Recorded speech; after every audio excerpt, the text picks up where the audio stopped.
présente Si loin, si proche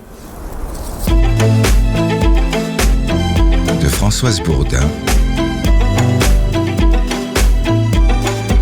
lu par Bernard Lano.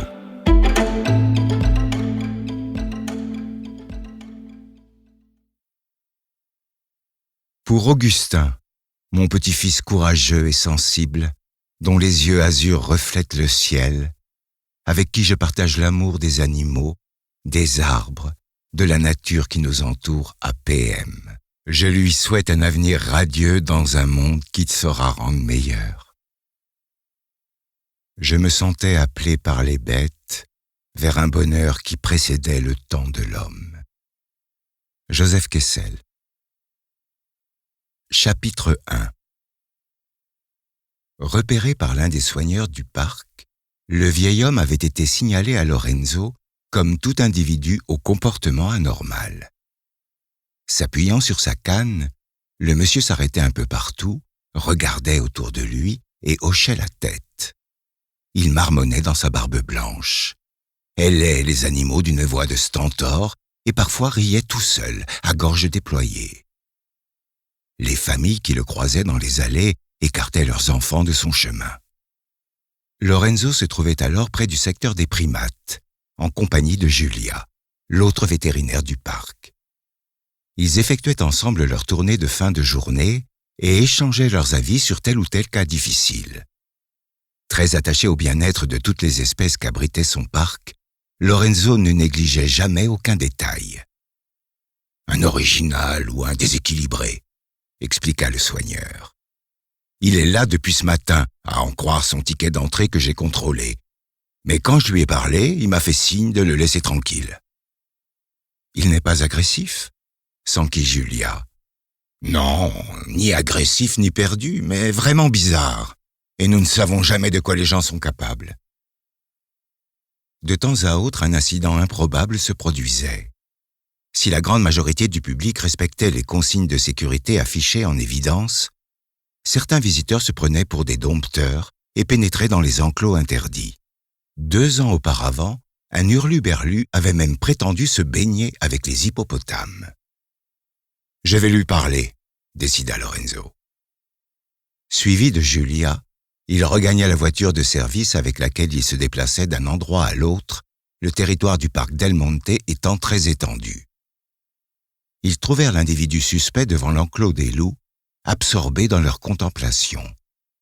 Alors que Lorenzo hésitait à l'aborder, ne jugeant pas son attitude inquiétante, le vieil homme fit 2 pas en arrière, brandit sa canne vers le ciel et éclata d'un rire tonitruant. Lorenzo descendit de voiture et s'approcha. Aussitôt conscient d'une présence derrière lui, le bonhomme fit volte-face et toisa Lorenzo des pieds à la tête. « Sei cresciuto bene !» lança-t-il d'un ton joyeux.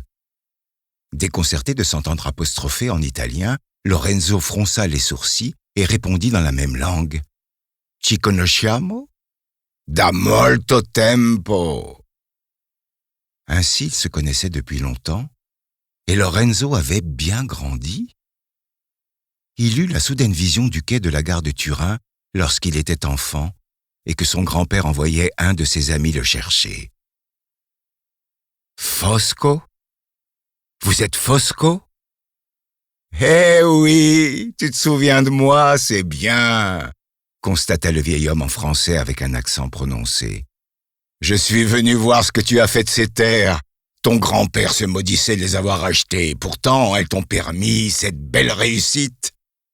Qui l'aurait imaginé? Si seulement Ettore était là, il serait tellement fier de toi. Ettore del Monte, quel homme! Mais il te regarde de là-haut, j'en suis certain. Pas toi? » Lorenzo eut un sourire ému. Évoquer son grand-père le ramenait loin en arrière, à ses voyages effectués 1 fois par an vers Balme, dans le Piémont, où Ettore l'accueillait. Grâce à lui, Lorenzo n'avait pas oublié ses origines.